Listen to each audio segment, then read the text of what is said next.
What is up, guys? We are back with more season 6 news. The crew just can't stop giving us more details about the next season. We've had 3 days in a row of the Crew Motorfest news, and this one is a doozy. I think it's not as much information, but what it means to the vehicles is actually really good. So let's get into it. Let's go.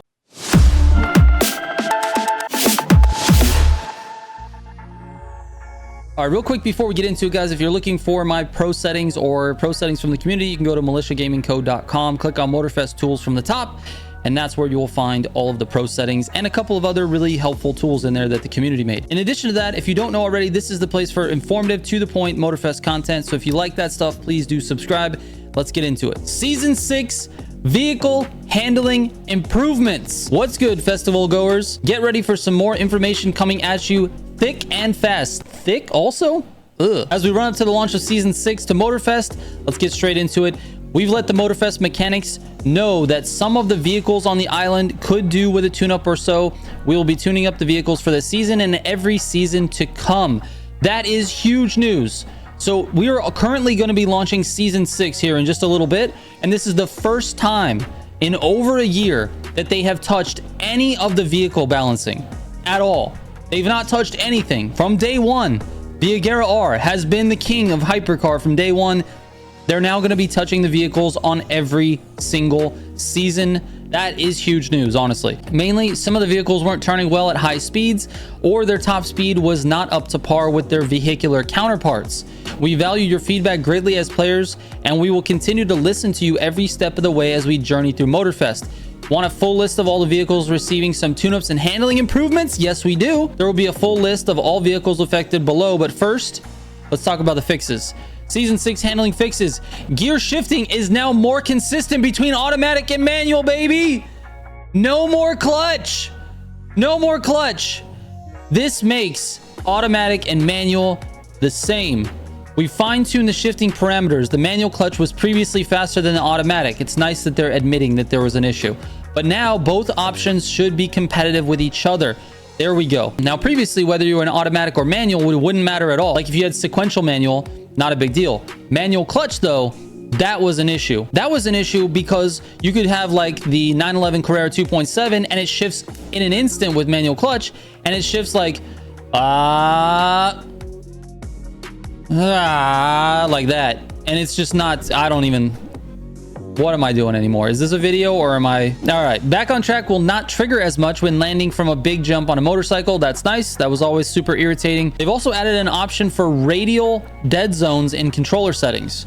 Okay, we've adjusted the dead zones for the left and right sticks, as well as the steering and pedals, to remove the hard-coded dead zone. Okay, that's actually good. This is something that we've been complaining about. Now, I don't know if the casual player has been complaining about dead zone, but I know the sweats have. I know the dead zone is something that people don't like. I know that it makes the cars feel just sluggish and unresponsive. Even if you put your dead zone to 0, which I strongly recommend, you still feel it if you haven't adjusted any of your steering sensitivity. If you're on direct mode, that's the closest you've got to no dead zone, but it's kind of still there a little bit. So now they're getting rid of it. That's awesome. This should provide a more responsive and customizable experience. If you want the cars to feel like you want them to feel, there you go. Or if you just want to go fast and you have to drive it at 0 dead zone, then that's what you're going to do. They also updated the quad's physics to avoid unwanted behaviors. Quads are going to be the meta now, dude. You heard it here on this channel. Quads, meta. I'm just kidding. Quads are terrible, but they might be usable. I'm assuming they got rid of the wiggle. Yeah, I don't know if you guys know what the quad wiggle, but the quad wiggle sucks, and it just makes it completely uncontrollable. Anyways, here is the full list of vehicles that have been affected by the handling improvements. A lot of Fords, dude. A lot of Fords. All these Fords. No wonder none of these cars were drivable at all. Like maybe the Dark Horse, maybe the Chase Edition Dark Horse. I don't know. None of these were very good at all. Street Tier 2. Oh, all the Supras, dude. All of them. Let's go. Dodge. Lots of Dodges. Mercedes. Not that many, but a few. SL McLaren. Look at all the McLarens. Hey, maybe the McLarens might be good, and I don't know. Maybe this is a good thing for these. I'm excited to try these. The P1 Gold Line Edition was already broken in the gutters. If they made it have better top speed, that is going to be a car to watch out for. You watch out for the gold line, dude. That is going to be an insane car if it's faster. Also, the Spider Blast Edition. That thing was pretty decent in terms of handling. So we'll see what happens. If they've adjusted the top speeds on this car and this car, you got to watch out for those. We're going to have to test those out once the update comes out. Ferrari hypercars. 48 Pista, 812 Superfast. Okay. F12 TDF. I wonder if that one got adjusted the other way. Because this one has a decent top speed. So does the Enzo. Maybe they reduced it. I'm not sure. Or maybe they just gave it better handling. And if that's the case, we might have a new hypercar meta. We're going to see. These are all, this is all good. I'm excited to see what this does to the hypercars. Because the Gara R is just insane. And it's nowhere in here. They didn't adjust it. So it's not changing. Chevrolet hypercar, C7 ZR1, all the ZR1s, even the Gold Nugget. Okay, not bad. Continental Supersport. Okay, we'll see what happens there. Maybe the shifting was too slow. 525 XC and the 450 EXC Red Bull edition. Okay, so this is interesting as well. Motocross, if you guys didn't know, motocross is dominated by the Yamaha, and it was just like, it's not even close. So I did extensive testing on all the motocross bikes, and the Yamaha was definitely the fastest. The 450 EXC, I believe, if my memory serves me right, I believe is the second bike that you should use. Like the second fastest one. I wonder if this is actually going to make it worth. Like, are we going to be able to use this bike actually as a motocross bike? Not that it makes a huge difference in gameplay, because the grand races, like, you might get a motocross one like every, you know, I don't know how many playlists, but all right. The last little paragraph here. With these handling updates, we're making sure that your rides feel smoother, faster, and more responsive as you tear up the streets and the dirt of Oahu.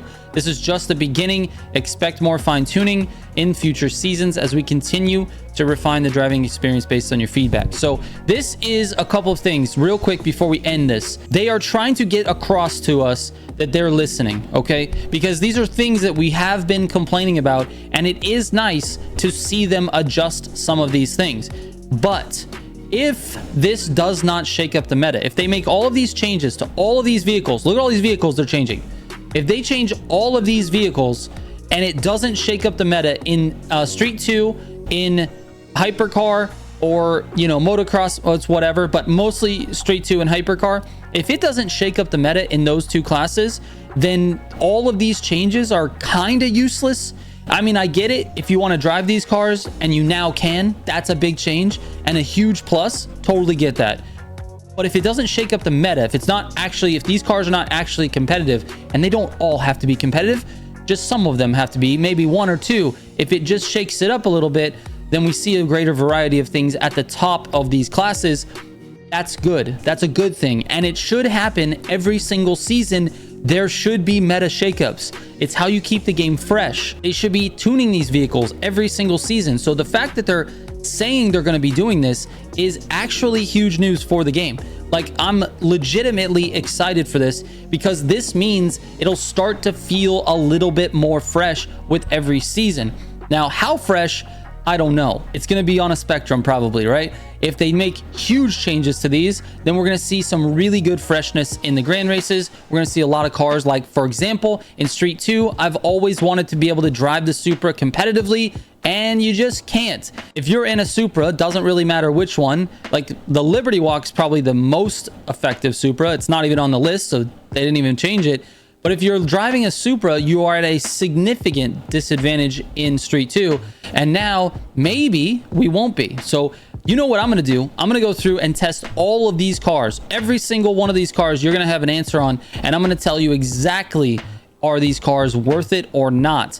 Now, that's going to take some time, so don't expect a full video right when Season 6 launches. But I'm going to attack some of the ones that I think are really important, and then I'll be going down the line. That way you know exactly which cars to look out for and not. So anyway, that's it for this one, guys. Very, very cool update. This is a good one. I like this. This is something that we have been asking for since day one, and it is going to keep the game fresh if they continue to do it, and it makes changes to the meta. All right, guys, thank you so much for watching. I appreciate it. I will catch you on the next one. Trigger out.